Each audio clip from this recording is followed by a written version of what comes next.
Hey guys, this is Pablo with Meditation Amsterdam, and in this video I want to explore what may be reasons that we encountered early on in our lives to remain a child and not make the step into adulthood, and how these were potentially very compelling, even valid reasons. We may have heard out there in the YouTube sphere the whole man-child problem, the problem of the person or the man who never grows up, is the Peter Pan syndrome, or the puer aeternus, the eternal child, as described in traditional psychology. And for the most part, if not all of it, there is a critique of how this is to be avoided, how this is not where you want to be in life, etc. Right? And I definitely side with those who say that you do need to grow up, you do need to embrace responsibility and take the necessary steps to lead an adult life and enjoy the rewards that come from showing up, growing up, taking accountability, and so on. At the same time, I have often felt that adulthood was unavailable or unattainable to me in certain spheres of life, and that at some point early on I noticed what seemed to be really good reasons to not grow up. And they had nothing to do with not taking responsibility. They had more to do with a picture of adulthood that was, to my then naive and yet at the same time innocent mind, not worth adopting. And I thought I would elaborate on those because we all know the man-child narrative of just grow the hell up. You have to, really learn how to embrace and all this kind of stuff. But what is often not mentioned, I feel, and I somehow discovered for myself, was that the picture of adulthood that we are given is not worth growing up to. And I can remember a couple of elements of such a picture. And one of them had to do with telling lies, actually. And this is something, we have a saying in Spanish that says that children and drunkards always tell the truth. And I remember as a child being keenly aware of how adults around me were always lying to themselves and to each other. And sometimes the lies would be, sometimes they would be consciously lying, and at other times they would be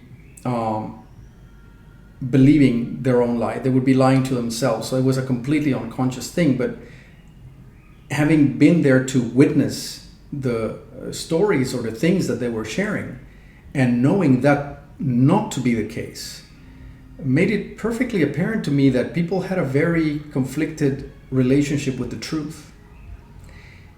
And what that meant was, and also there was when the lie was a knowing lie, and I would look at, in this case, my parents more often than not, with eyes going like, wait, that's quite not what happened.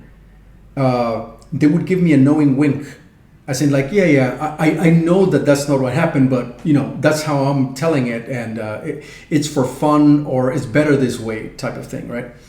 So I was like, okay, well, that means that growing up means sacrificing the truth on some level, and everybody seems to be doing it. And therefore, if I want to be a grown-up and fit into that world of shrewd, worldly, and how would you call it? I think shrewd might describe it, right? Like street smart adults. then I need to know how to lie. And now I'm not a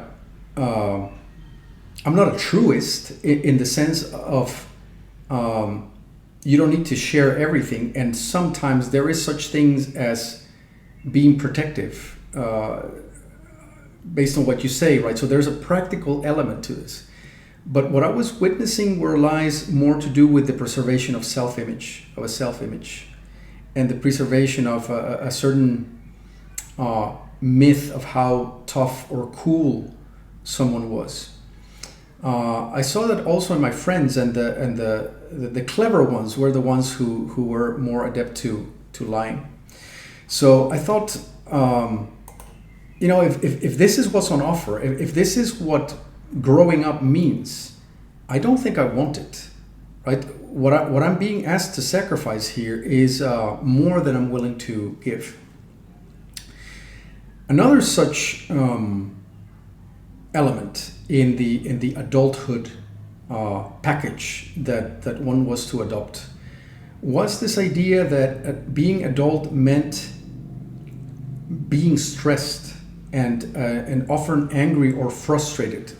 It was an us against the world type of mentality in which I grew up in a sort of low to middle class, I would say middle class in Guatemala, which didn't mean much at the time. We were definitely not rich, and it was about making it in that sense, and which is totally fine, of course. It's better to make it. It's better to make that effort. It's better to be industrious and the rest of it. But there was something of a grim determination in that effort, and it was there was a certain sacrificial element which came along with pain, and whoever didn't align with the agenda of succeeding was either an obstacle or an enemy, or someone who didn't get it. So my dad would look down on bums, for example, asking for money. It's like, you're perfectly healthy, why don't you go to work, for example, or hippies who didn't get off their butt and instead of just consuming oxygen, that kind of thing. There was a certain, if you're not making yourself productive, your self-worth is at risk, and therefore a compulsion to be productive. But being productive had to be taken to the max, of course, because you had to get out of that sort of, middle class morass, or these doldrums had to be broken through. And whilst on the practical level that did work very, very well, I also think that it came at a certain cost in which there was a price to be paid for being a grown-up, which necessarily implied stress and sacrifice on a daily basis. And I think that's, whilst it is true that life comes with stresses, and that one needs to, often embrace the grind and have a work ethic and a discipline, there is also something to be said about how that can be compulsive, and how stress and emotional violence towards counterparts and things of that kind can be really a sign that something more fundamental has not been really understood, right? Stress and anger, especially anger, is to me a display of violence, internal violence spilling out to the outside world. And I thought, man, if that is what it means to grow up, if it means that I need to be stressed like hell all the time, then I don't know if I want this. My threshold for stress is also fairly low. I know that about myself. I'm fairly sensitive, as a matter of fact. I'm very perceptive and very sensitive. And I seemed early on to have made an implicit decision, not that it ever was a formal decision, that having kids, God forbid a large family, was to impose a burden on myself under which I would probably collapse. And that it was completely optional to do that. I did not have to do that. There's friends of mine in the nowadays who have had a couple of kids, sometimes more, and the financial monthly burden that they need to cover and the pace at which they need to continue grinding nonstop, right? Like that train waits for nobody, right? Is to me absolutely relentless, and I see the toll that it takes in their health. I see the toll that it takes in their mindset and the way they treat their bodies. It's almost, no, it is not almost. It is definitely self-abuse, as I see it. I think it's a kind of, it could be seen as love or sacrifice, and parts of society will say that that's admirable, but I think it is. That in today's day and age, to strap yourself with a very high cost base is betting on your own productivity and on conditions remaining in a certain way, or I don't know, it's making an enormous gamble of hundreds of thousands of dollars or euros that need to be generated for 2 decades at least, to be able to see this through. And somebody could say like, oh, well, you just lack self-belief or whatever. But I have seen people who burn out. I have seen people who collapse or die of a heart attack. I have 2 colleagues who have simply dropped dead after dinner. Oh, I don't feel too well. And that's it, you're done. And interestingly enough, they had families of at least 3 kids each. So I think we're kind of wising up to these things, and not that I want to get into the discussion about parenthood, because that's a complete different box of frogs. But I thought I would share, for whatever is worth, that sometimes our decision to remain an eternal child has to do with the preservation of our health, our peace of mind, and our capacity to tell the truth, that we are not willing to compromise on those values, and that when our financial obligations or our egoic tendencies set the bar at a certain level, we are almost compelled to become liars and workaholics. Like there doesn't seem to be much of a choice unless you are super chilled and wise and harmonious and creative already beforehand. But to develop those traits in the middle of a financial distress to keep your family afloat is, I think, a very tall order. I don't think I could have done it personally. And what I see with most people is they also don't develop that capacity. What they develop is simply the capacity to grind themselves to death, essentially. And that was something that I saw as like, why are you doing this? Clearly it's partly for love and partly to be good providers, but also because, you put yourself in this situation, as cynical as that may sound. So now that, of course, does not provide carte blanche to remain an eternal child.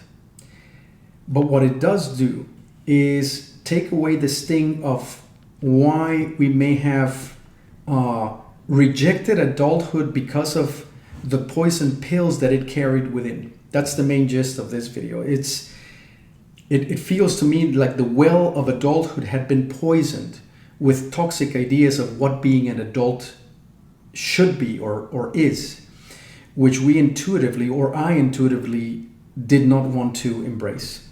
And on the basis of that, and perhaps on the basis of just avoiding responsibility altogether in combination with those valid reasons, I ended up, on the one hand, not having kids, but on the other, also never taking this adult business too seriously. I once read somewhere, and I would love to look up that quote, that the world is made up of adults who are seeking their inner child and children who are seeking their inner adult. I thought that was a very interesting turn of a phrase. I would definitely classify myself as the latter. And whilst we may have tendencies for one or the other, there is a completeness that is being sought. And I think that is interesting to also explore that. As I said, this is not an invitation to remain irresponsible or an eternal child, but it is an invitation to explore what may have been factors that would have make us question the value of growing up, or make us question the price that had to be paid to be what a supposedly acceptable grown-up should be. Because in understanding those, we can also give ourselves a little bit of a pat in the back and not add guilt on top of irresponsibility or on top of childish attitudes that we may still be showing in life. So I share that for whatever it's worth, and thanks for watching so far. I'm quite curious to hear what you guys make of the video. I changed the settings in my camera, so I'm very curious to see if this gives a little bit of a higher quality to my videos. And as usual, if you think that this content is worth liking, sharing, and subscribing, I invite you to do so. Thanks for listening thus far. Cheerio. Bye-bye.